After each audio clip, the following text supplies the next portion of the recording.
Assalomu alaykum aziz birodarlar. Mana hozir Simiskrov degan vitaminlar, har xil dorilar sotadi. Shu dorilarni ishlatgansizda hozir bir nimasini mana qo'limda turgan aminoasid, aminokislotalarga boy nima bo'ladi? Bu ekinlarni stressdan chiqarishdi. Ayniqsa mana bu yilgi qattiq qora qish kunlarda qanday ekin bo'lmasin, sovuq urib, ozgina ushib urgan bo'lsa, ozgina qiynalgan bo'lsa, qattiq stressga tushgan bo'lsa, shu aminoasid bilan mana bioenergiya degani bor. Bioenergiyaning sostavida organik veshestvolarning minimumi o'zi 44% ekan. Mana shu ikkovini sepsanglar, ikkovini birga qo'shib sepishda ekinni ayniqsa stressdan chiqarishga katta yordam beradi. Sovurgan ekinlarda o'zining yo'lida bunday rivojlanib ketishiga nihoyatda qattiq katta yordam beradi.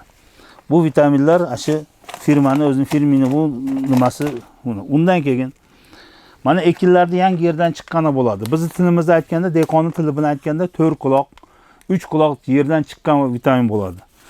Nutriplant degan vitaminimiz bor bu yerda. Nutriplant sostavi o'zi vodorasmin kaliy deb qo'yadi.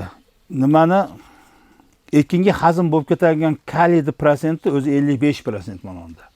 Bu masalan sizlar qopli dori o'zimizda kaliy tuzimiz bor-ku. Ana shuni olib olsanglar, ashidardan 10% ile ekinga ta'sir qilishi mumkin, sirazi ta'sir qilmaydi.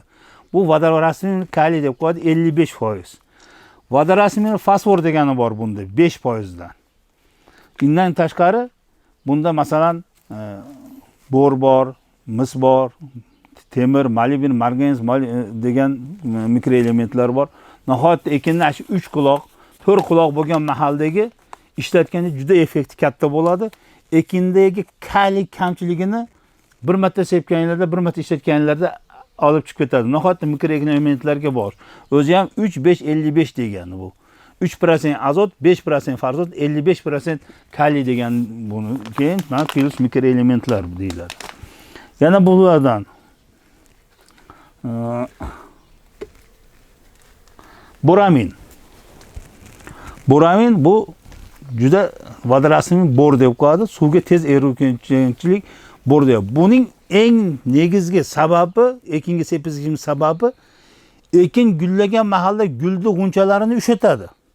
Ham g'unchalarni chaylanishga yordam beradi, ham gul g'unchalarini ko'paytirishga yordam beradi. Boramin mana o'rtoqlar.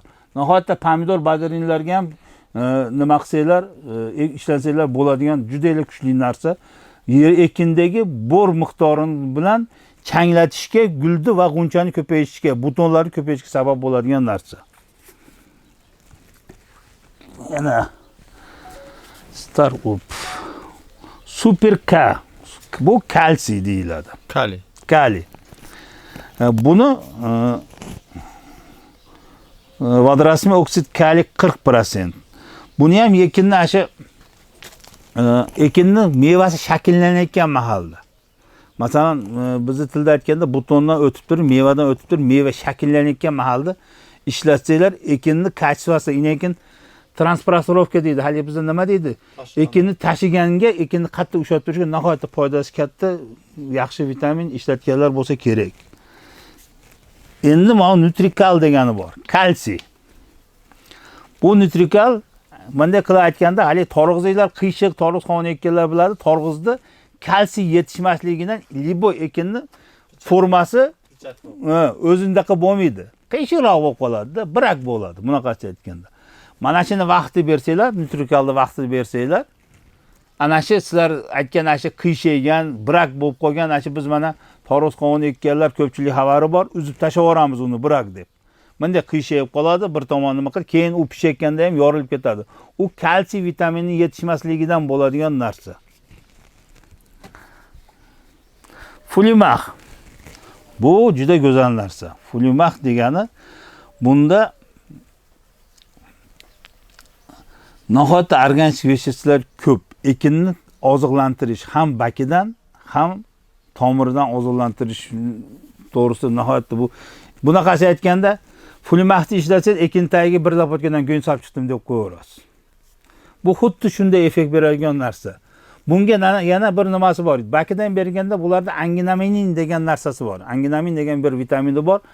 10 litr suvga 5 grammdan ko'p qo'ysangiz kuydiraveraveradi. Flumakka ashuni qo'shsanglar, Razamin degan bizning dorimiz bo'lardi, oldin ishlatganmiz. Xuddi ashuni effektini beradi. Nihoyatda yaxshi, ammo tomirdan ham zo'r, bakidan ham nihoyatda. Mollarni hammasini tomirdan bersanglar ham bo'ladi. Lekin bakidan ham nihoyatda yaxshi. Bular ichida eng ko'p ishlatsa bo'ladigan nima bioenergiya.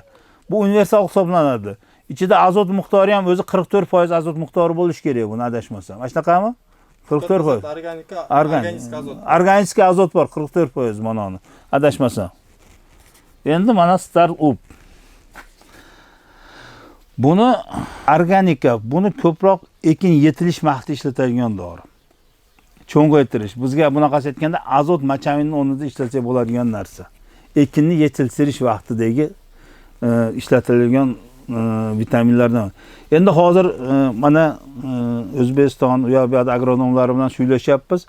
Iloji boricha qopli dorilar. Qopli dorilar deganda biz nimani aytamiz? Ashi kaliy, fosfor, amofos, azot, machavinlarni kamroq ishlatib, mana shunday vitaminlar odamga masalan ziyoni kamroq narsalarga o'tishga harakat qilinyapti, shunga tavsiya bo'lyapti.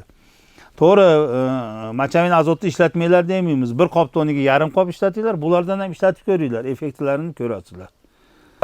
Aka-ukalar, sizlarga bu dorilarni sunishlaymiz. Men Swiskrop dorisini, Swiskrop vitaminlarini adashmasam shu Swiskrop Qirg'izistonga kirib kelgandan beri ishlataman. Ko'p yil bo'ldi.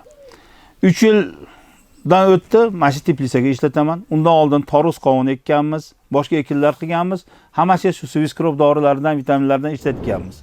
Faqat ana shu aytayapman, qopli dorilarni ehtiyojni kamaytirib, shularning bir effektini ko'rib, ash agronom bolalar bilan maslahatib ishlatsanglar, sistemni ishlasanglar nihoyatda effekti yaxshi bo'ladi. Bir qilib, bir qilmasanglar, akalar haligi doktorning dorisini singari-da, grippga dorini bir kun ichib, bir kun ichmaganlar bilan tuzalib qolmagan singari, buni effektini bilmaysizlar. Mayli, e'tiboringlar uchun rahmat. Ukalar, tinch bo'lasizlar.